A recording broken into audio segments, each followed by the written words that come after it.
పవన్ కళ్యాణ్ గారి విషయంలో నేను ఇంతకుముందు అదే చెప్పాను, మళ్ళీ కూడా చెప్తున్నాను. రావచ్చు, పోవచ్చు, సినిమాలు తీసుకోవచ్చు, సినిమాలు రిలీజ్ చేసుకోవచ్చు. ఆ సినిమాలు మేము చూసి మీరు వేసే స్టెప్పులకు మేము కూడా చప్పట్లు కొట్టవచ్చు. మా నైజాములో అన్నిటికన్నా పెద్ద కలెక్షన్ వస్తుంది మీకు. అంటే బేసికలీ సినిమా ఇండస్ట్రీ బతికేదే మన తెలంగాణ ప్రజల ఓట్లతో. తెలంగాణ యువకులకు కూడా నేను ఒకటే మాట చెప్తాను, ఆయన ఒక సినిమా యాక్టరు, ఆయన మనకు ఒక ఎంటర్టైన్మెంట్ ఫ్యాక్టరు. అక్కడి వరకు మీకు అభిమానం ఉంటే హ్యాపీ, సంతోషం. బట్ ఆయనకు మన రీజియన్కి సంబంధం లేదు. ఆయన ఆంధ్ర ప్రాంతానికి సంబంధించిన డిప్యూటీ చీఫ్ మినిస్టర్, అక్కడ అధికారంలో ఉన్నాడు. ఆయన ఆంధ్ర వ్యక్తి.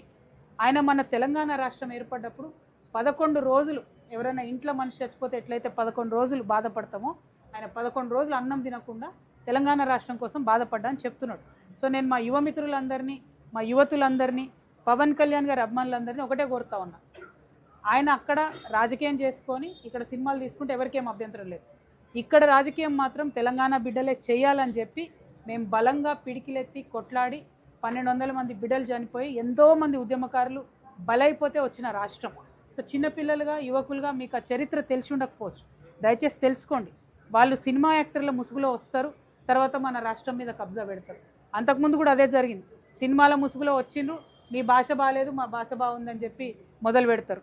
మీరు పుట్టినప్పుడు, ఈ యువకులు పవన్ కళ్యాణ్ ఫ్యాన్స్ పుట్టినప్పుడు మమ్మల్ని ఏడిపించిర్రు. మేము తెలంగాణ యాసలో మాట్లాడలేని పరిస్థితి ఉండే. అప్పుడు కొట్లాడిన మా యాసలనే మాట్లాడతాం, మా భాషలనే మాట్లాడతామని ఏమన్నారు అప్పట్లో.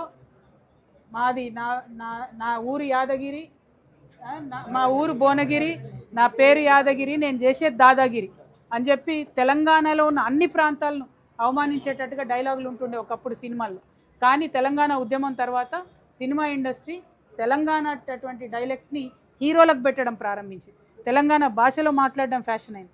సో మా యూత్ అందరికి కూడా నేను అపీల్ చేస్తూ ఉన్నా, he's an entertainment factor, enjoy his movies, see his dances, go to his movies, but politically he's unfit, he cannot come in to our state.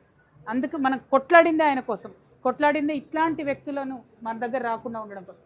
So రండి, పోండి, సినిమాలు తీసుకోండి, మేకప్లు చెప్పుకోండి, ప్యాకప్లు చెప్పుకోండి, కానీ మా సెక్రటేరియట్ దిక్కు చూస్తే మాత్రం ఊరుకునేది లేదు.